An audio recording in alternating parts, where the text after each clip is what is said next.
queste cose qua.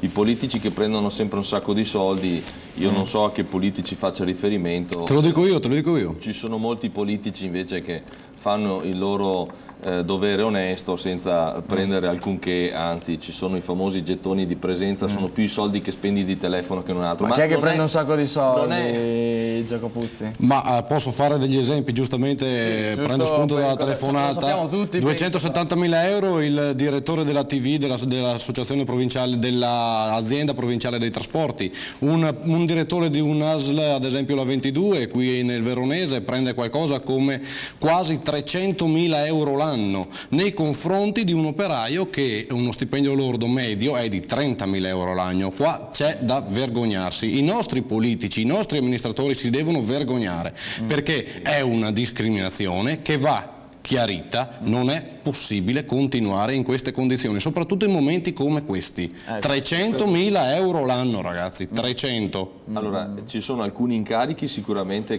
scusi, mi permetto, e ci sono persone nominate sia da una parte sia dall'altra, tento a precisare. Sì, quello accade spesso effettivamente. Allora, sicuramente esistono determinati incarichi, quelli appena sentiti. C'è tutto un popolo di amministratori, soprattutto quelli dei comuni, di amministratori locali, che non fanno riferimento a questo tipo di incarichi e che sono la maggior parte. Io quello che volevo dire sull'intervento che ho appena sentito del telespettatore è invece un fenomeno che è legato a una politica portata avanti in questo paese